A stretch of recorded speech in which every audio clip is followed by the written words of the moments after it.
Hello and welcome to INA UK and Europe edition. I'm Beverly Madrid reporting from Barcelona, Spain. We bring you news reports from the United Kingdom and Europe and have reporters on standby ready to give their reports. In UK and European news roundup, up to 40% of Britons face fuel poverty in winter. Spyware allegations poison Spain's ties with Catalan separatists. From EBC UK, we have Aribel Celestino. Hello, Aribel. Hi, Beverly, and today I will be reporting about Queen Elizabeth II turning 96. Thank you, Aribel. Also from UK, Greece pushes for Elgin Marble's return from British Museum, reported by Janelle Ann Kasuga.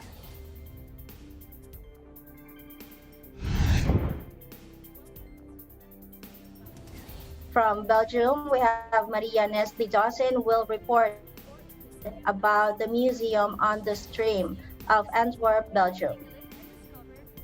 52-year-old who has signed a 3-year contract faces a huge tax. For sports news, Ten Hag to become Manchester United manager next season. Report by Keith Dimabuyo.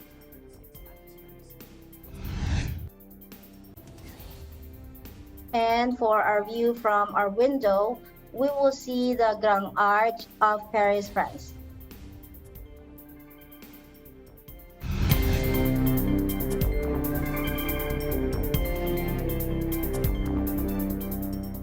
Spiking electricity and gas prices could force as many as 4 in 10 Britons into fuel poverty next winter, and the government must offer more help, the sector warned.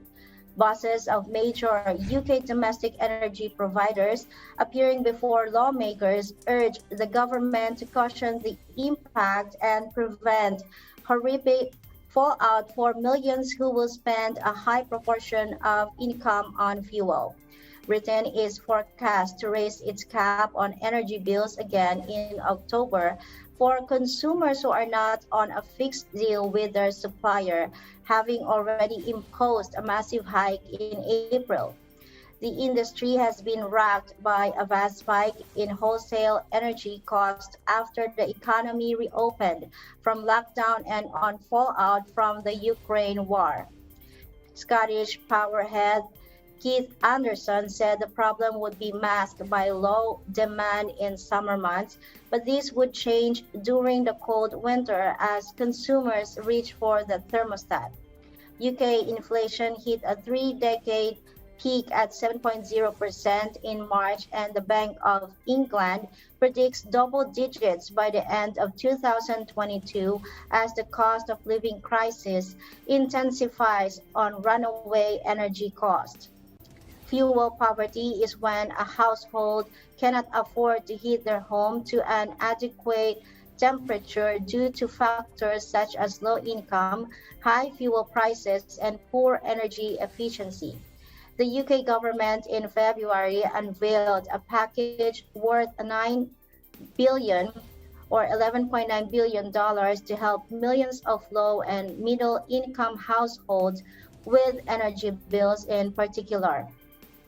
However, energy bosses want the government to do more to help the less well-off. Catalan separatists have accused Spain's intelligence services of using spyware to spy on their mobile phones, reviving tensions with President Pedro Sanchez's minority leftist government, which relies on their support to pass legislation.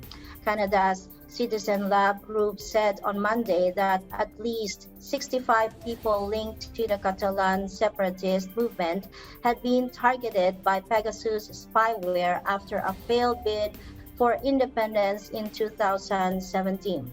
Elected officials, including current and former Catalan regional leaders, were among the targets of controversial spyware created by Israel's NSO group. Citizen Lab, which focuses on high-tech human rights abuses, said it could not directly attribute the espionage operations, but circumstantial evidence pointed to Spanish authorities. But Catalan leader Pere Aragonés said on Wednesday that you don't have to be Sherlock Holmes to point the finger at the Spanish intelligence service known as the CNI.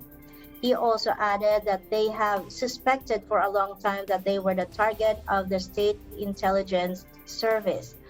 Catalonia in northeastern Spain has been for several years at the center of a political crisis between separatists who control the regional executive and parliament and the central government in Madrid.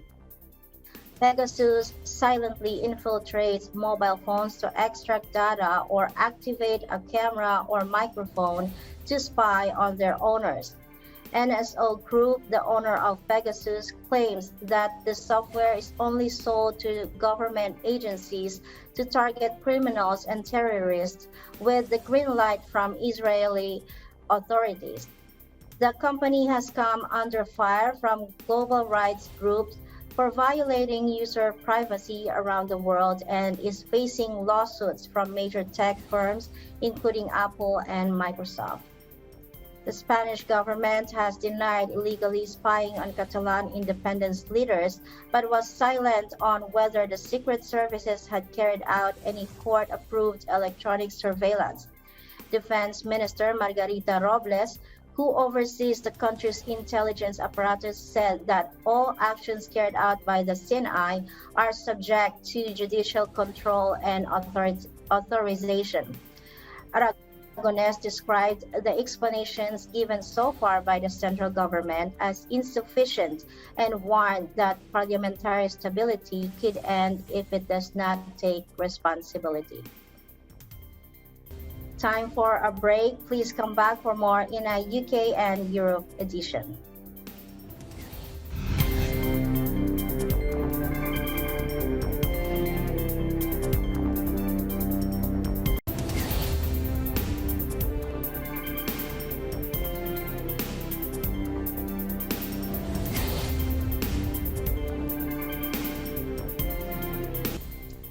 Welcome back to INA UK and Europe edition. I'm Beverly Madrid.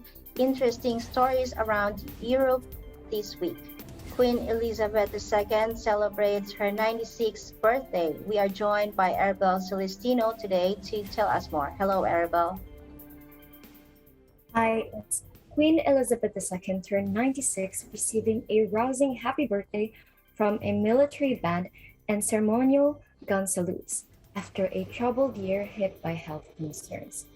The band of the Coldstream Guards in red tunics and deerskin hats played the tribute to crowds of onlookers outside her Windsor Castle home west of London.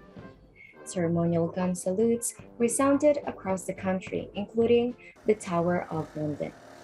Let's hear some reactions. Today is a really special and important day. Her Majesty's 96th birthday in her 70th year as our Queen, and what you saw was the King's Troop fire the gun salute to mark the occasion. The armed forces and the sovereign, there's such a strong bond and link between the sovereign, so to be able to put on these events to mark Her Majesty's 70 years is a huge honour and privilege for us all. The Queen, the oldest and longest serving head of state in the world, marked the occasion with little fanfare, retreating to her Sandringham country estate in East England for a short break. No official engagements have been planned, although royal officials released a photograph of the horse-loving head of state with two of her fell ponies.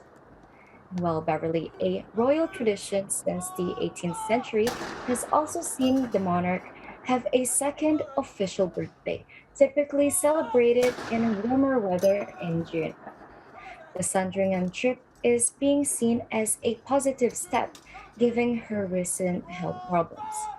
The Queen's enforced retreat from public life in her platinum year has increased attention on the succession and future of the monarchy. Her eldest son and heir, Prince Charles, has assumed more of his mother's responsibilities in preparation to take over the throne. Over to you, Beverly.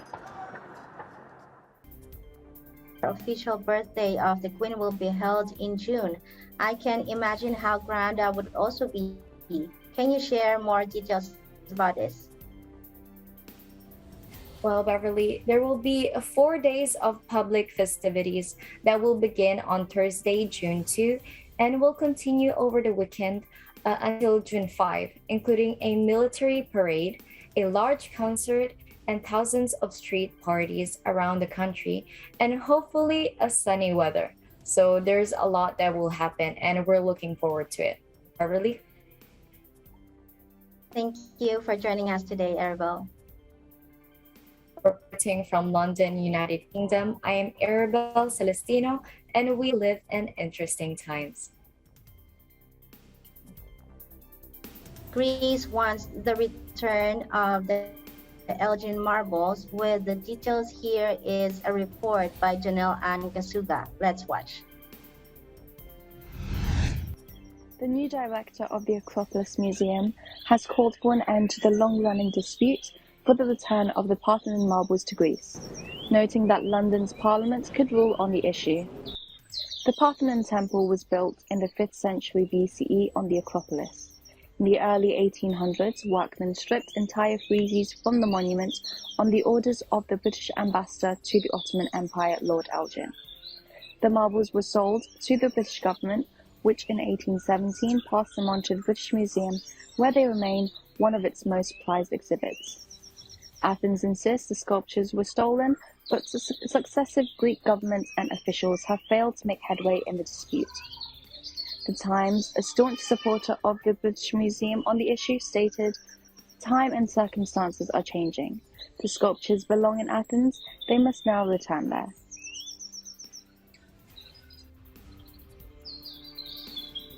Reporting from London, United Kingdom, I'm Janelle Kasuga. We live in interesting times. Thank you for bringing us this story, Janelle. Time for a break. Please come back for more INAI and UK edition.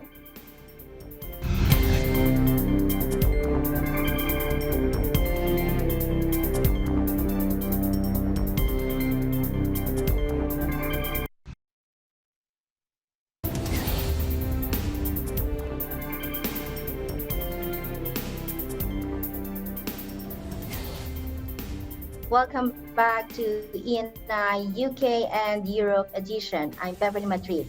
More interesting stories from around the UK and Europe this week. We now go to Belgium to discover Antwerp's Museum on the Stream. Maria Nestle Dawson takes us there. Welcome to the Diamond City of Belgium, Antwerp.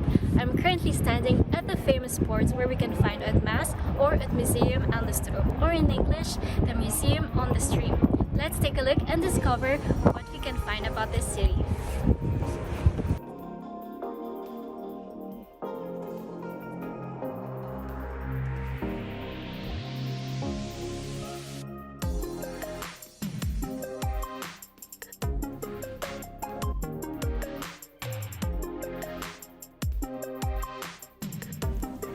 Het Maas is a 10 stories high or 60-meter high building. It is made out of Indian red sandstone and 6-meter high curved glass. Each floor of the building has its own theme, both temporary or permanent exhibitions. The museum mainly focuses on the city of Antwerp and its connections with the world.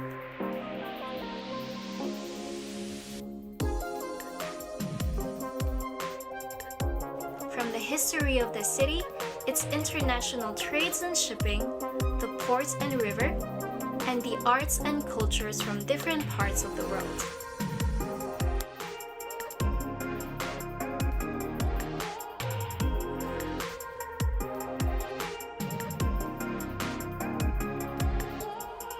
In its entirety, the museum houses more than 500,000 pieces.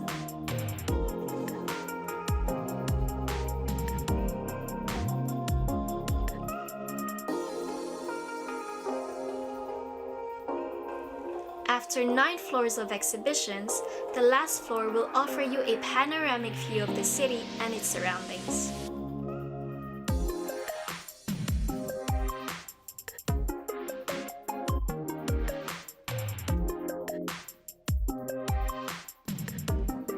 It is always fun to know the origin of a great city like we can find in this museum. Reporting from Antwerp, Belgium, I'm Maria Nestle Dawson for Eagle News International. We live in interesting times. Thank you for today's report, Maria Nestle.